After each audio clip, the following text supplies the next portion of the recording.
పూర్వీకులు ఎక్కువగా వాడారని. అందుకే ఆయుష్వంతులు, ఆరోగ్యవంతులయ్యారండి. ఈ వామును మెత్తగా నూరి దాంట్లో తగినంత పసుపును కలిపి, ఈ పచ్చి కర్పూరాన్ని కలిపి పేస్ట్‌గా చేసి ఎన్ని మందులకు నయం కానీ చర్మ వ్యాధులకు రాస్తే నయమైపోతాయండి. పొద్దున్నే తీసుకోవటం వల్ల నూరు పురుగులు నివారించబడతాయి. పెద్ద పేగులు, చిన్న పేగుల్లో ఉన్న ఇన్ఫెక్షన్ నివారిస్తుంది.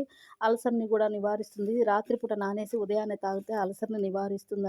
నరాల బలహీనతను తొలగించి నరాల సామర్థ్యాన్ని పెంచుతుందండి. దీర్ఘకాలిక వ్యాధులున్నవారు తీసుకోవటం వల్ల బ్లడ్ క్లాట్ అవ్వకుండా, గుండె జబ్బులు రాకుండా కాపాడుతుందండి.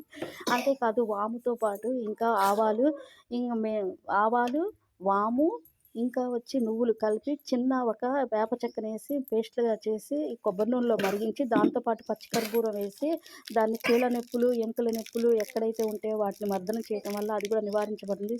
స్త్రీ, పురుష సామర్థ్యాన్ని పెంచుతుందండి. రోగనిరోధక శక్తిని పెంచుతుంది. కఫం, ఇంకా నిమోనియా లాంటివి కూడా తగ్గిస్తుంది. గొంతులో ఇన్ఫెక్షన్‌ని కూడా నివారిస్తుంది. వీడియో నచ్చితే లైక్ చేయండి, షేర్ చేయండి, సబ్స్క్రైబ్ చేయండి.